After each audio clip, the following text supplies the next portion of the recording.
చూస్తే కనపడ్డలేదా?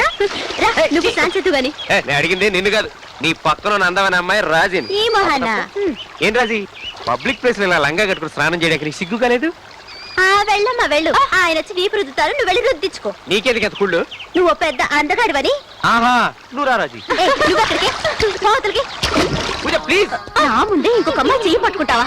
అరే పూజ ఆగవే ప్లీజ్. పూజ ఆగవే. నా చేయి పట్టుకోవడం ఎందుకు? వెళ్ళి దాని చేయి పట్టుకో. దాని చెయ్యి దాన్ని బాగా పట్టుకుంటాడు కానీ నీ చెయ్యి నేనే పట్టుకోవాలి. ఏమొద్దు పోరా. అయ్యా నేను చెప్పొచ్చేది ఏంటంటే, ఇదిగో ఇదిగో కొరికి సమాధానం చెప్పకపోయినా కొరికి సమాధానం చెప్పిన ఎలా ఉంది?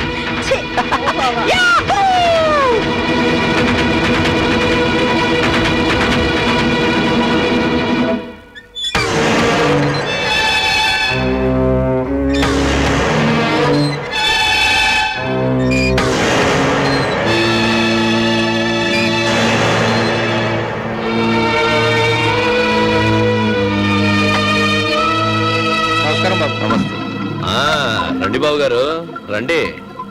ఏంటి బాబు గారు, తిరునాళ్ళు అయ్యాక ఇంట్లో వాళ్ళతో సంబంధం గురించి మాట్లాడతానన్నారు, మాట్లాడారా? ఏంటి అదోలా ఉన్నారు? ఏం తీసుకుంటారు? కాఫీయా, టీయా, లేదా కూల్ డ్రింక్ తాగుతారా? ఏంటి అలా చూస్తున్నారు? పట్టావు వెళ్ళి చల్లగా ఏదైనా పట్టరా. కూర్చోండి బాబు గారు. పర్వాలేదు బావగారు, అవేమొద్దు. ముందుగా సంబంధం వియ్యంకులం అయిన తర్వాత ఏకంగా మీ ఇంట్లో చెయ్యే కడుక్కుంటాను. మంచి శుభవార్త చెప్పావు, కూర్చో. బావగారు, రేపు చాలా మంచి రోజు. పద్ధతి ప్రకారం మీరు ఒకసారి మా ఇంటికి వచ్చి ఈ అమ్మాయిని చూసి సరే అంటే మిగిలిన విషయాలు తర్వాత మాట్లాడుకుందాం. చూస్తే పోయా. అత్తయ్య అత్తయ్య అత్తయ్య రావే, సమయానికి వచ్చావు. ముందు ఆ కోడి కోసివు, మసాలా పెట్టి బాగా వేపుడు చేస్తాను. నేను వచ్చింది కోడిని కోయడానికి కాదు. ముందు ఈ సంగతి చెప్పు, నీకు పెళ్ళెప్పుడైంది? ఇంచుమించు 17 సంవత్సరాలప్పుడు. మరి మా అమ్మకి? ఓ 16. ఆ ముసల్దానికి?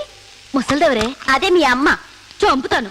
తర్వాత చంపుతూ గాని ముందు ఈ సంగతి చెప్పు. ఓ 15 ఉంటాయి. మరైతే నాకు ఇప్పుడు వయసు ఎంత? నువ్వు ఏ సంవత్సరంలో పుట్టావు? అదే గుర్తులేదు. నా పెళ్లి గురించి నీకేం గుర్తుంటుంది? నా వయసు 18. నేను మేజర్. ఆమె ఫ్రీ బర్డ్. నీ కొడుకుని లేపుకుని ఏ ఊటీకో కొడైకెనాల్కో అలా అలా జాలీగా వెళ్ళాననుకో, ఆ తర్వాత నా పరువు పోయింది, ప్రతిష్ట పోయింది, ఆగిపోయింది, ఇది పోయింది అంటే ఐఎమ్ నాట్ రెస్పాన్సిబుల్. ఏమన్నా? నాకు సంబంధం లేదు అంటున్నాను. అది కాదు, దానికి ముందేమన్నా?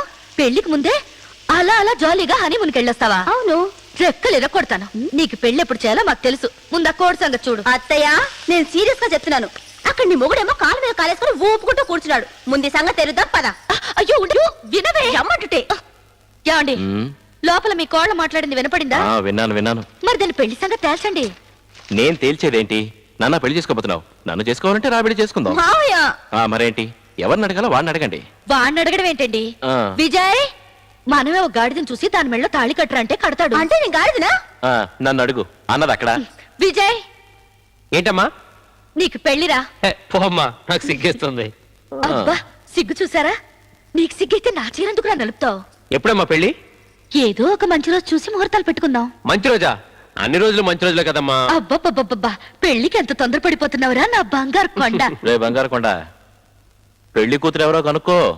ఎవరమ్మా పెళ్లి కూతురు? ఇప్పుడు కొత్తగా ఎవరిని చూస్తావు? నా మేనకోడలే. దీన్నా? ఈ కోతి మొహనా? రేయ్, నీ మొహానికి ఈ మొహం చాలా ఎక్కువరా. ఇదిగో, నీ మొహం గురించి మాట్లాడు, నీ ఫ్యామిలీ మొహం గురించి మాట్లాడు. వాడి గురించి ఎందుకు మాట్లాడుతున్నావు? వాడు అంతగాడు, మహారాజు కొడుకు. అయితే నా కోడలకు మాత్రం ఏం తక్కువ అంట? నాకేం తెలుసు. అవన్నీ వదిలేయండి. రేపు పెళ్లి అయ్యాక నాన్న కాళ్ళు పట్టాలి, బట్టలు ఉతకాలి, చెప్పులు తొడవాలి. ఆపరా, వచ్చేది నీకు పెళ్ళావా మీ నాన్నకు పెళ్ళావా? నాకు పెళ్ళాం, మా నాన్నకు పని మనిషి. ఏంటి? మరి నువ్వు చెయ్యవు, వచ్చే వాళ్ళని చేయనివ్వా? ఓహో, మా కుటుంబం నుంచి వచ్చే వాళ్ళందరూ మీకు పని మనుషులుగా పడి ఉండాలా? అందులో తప్పే ఉంది. కరెక్ట్ నాన్న. మాట్లాడుకురా నోర్మి. ఇదిగో, నాకు తెలియక అడుగుతున్నాను. మా ఫ్యామిలీలో ఉన్న వాళ్ళందరూ మీ ఫ్యామిలీతో సంబంధం పెట్టుకోవాలా? ఏదో నేనే బుద్ధి తక్కువై నేను పెళ్లి చేసుకున్నాను. ఇంకా నా కొడుకు, నా మనవడు, నా మనవరాలు. అయ్యో అమ్మా, వద్దమ్మా. వాడినైనా బయట సంబంధం చేసుకుని ప్రశాంతంగా ఉండనివ్వు. రాలో బంగారు కూడా, దా కూర్చో. అలాగే నాన్న.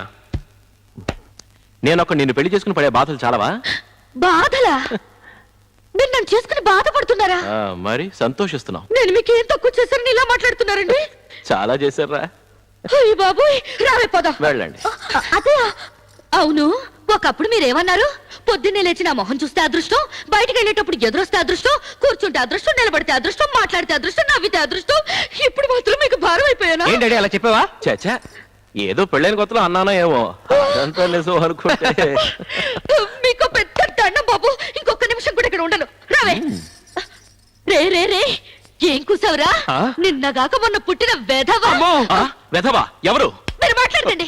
చూసావరా? చూశాను. కట్టుకున్న మొగుండే గరిటితోటి కొట్టింది. ఇలాంటి ఫ్యామిలీతో సంబంధం పెట్టుకోవాలా? వద్దు బాబాయ్, వద్దు. ఆ ఫ్యామిలీ గురించి మాట్లాడుకురా. పోరా పో. నువ్వు మీ నాన్న కట్టుకుని పోండి. అప్పుడు తలమాసిన దేవతో వస్తుంది, దాన్ని పట్టుకుని ఇద్దరు ఊరేగండి. నాకే అత్తయ్య, నువ్వేం బాధపడకు పూజ. వీడేంటమ్మా, వీడి బుద్ధి వేస్ట్. వీడికంటే బ్రహ్మాండమైన సంబంధం చూసి నీకు నేను పెళ్లి జరిపిస్తాను. నువ్వేం బాధపడకమ్మా. ఏంటే నీకు చెప్తుంటే అర్థం కాదు? వాళ్ళు ఏదేదో మాట్లాడుతున్నారు, నీకు సిగ్గు లేదు, పౌరుషం లేదు. మన కుటుంబ పరువు తీయకే. వీళ్ళ కుటుంబానికి పరువు ఒకటి. విన్నావా? అందుకే నీకు నిజమైన మహారాజుని తీసుకొచ్చి ఘనంగా పెళ్లి జరిపిస్తాను. నువ్వేం బాధపడకు, నువ్వు ఇంటికి వెళ్ళిపో. వెళ్ళమ్మా వెళ్ళు. ఈవిడ మైసూరు మహారాజాని తీసుకొచ్చి పెళ్లి చేస్తుంది. మీరేం మాట్లాడకండి, నాకంతా తెలుసు. పెద్ద ఓకే.